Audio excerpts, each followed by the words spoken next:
Welcome back to Primetime News and a special welcome once again to our viewers on onespotmedia.com.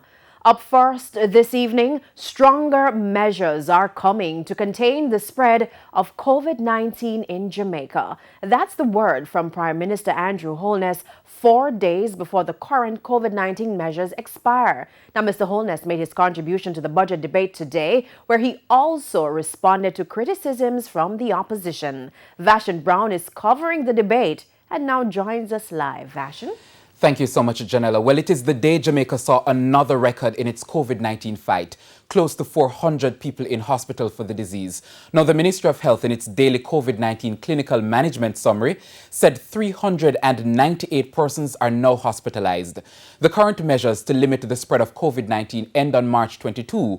Prime Minister Andrew Holness says with increased hospitalization and a daily positivity rate in the 30% range, more measures are coming.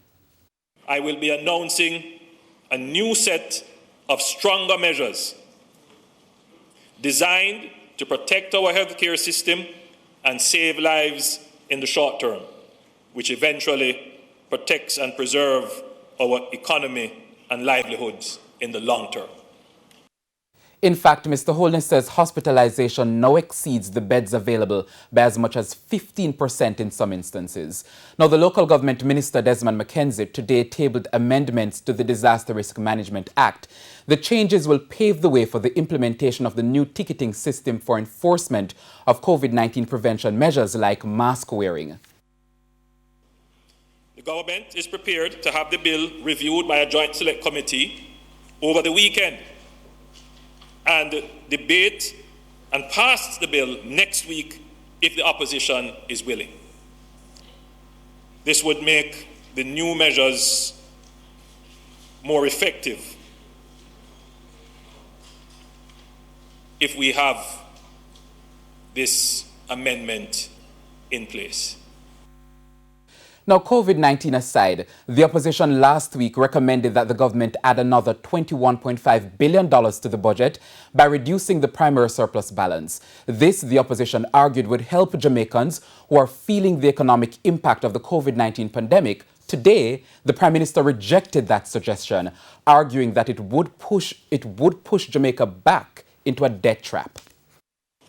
This is precisely how a vicious debt spiral begins, leading to an increase in our debt again to unsustainable levels, undermining the credibility of government's fiscal policy, putting our international credit ratings at risk, and ultimately threatening the prospects of recovery that every Jamaican household is anticipating.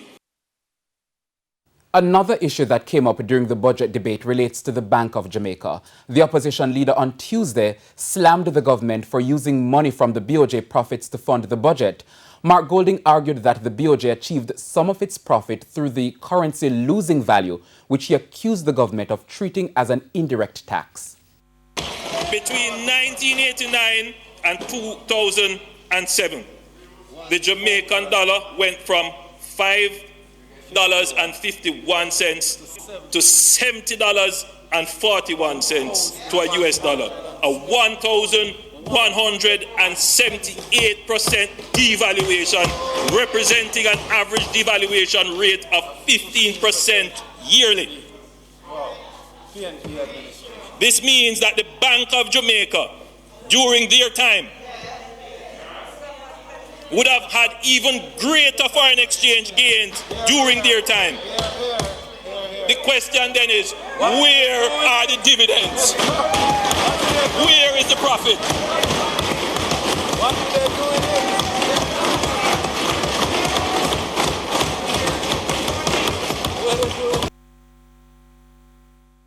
Now, Vashon, another announcement coming from that budget presentation is some relief for unemployed NHT contributors. How does that work? So, yes, Janella, that announcement was made by the Prime Minister as part of the COVID-19 relief effort. The Prime Minister says the NHT will allow persons who have been unemployed for a period of 12 months or more to access their contribution refund 1 year in advance. That contributor, if they have lost their job, could access their refund for 2013, but they could also access their refund for 2014. The proposed implementation date for this initiative is July 2021. The initiative will expire in July 2022.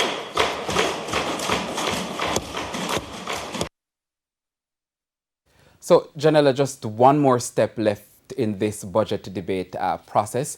The Finance Minister, Dr. Nigel Clarke, will close the debate come Tuesday.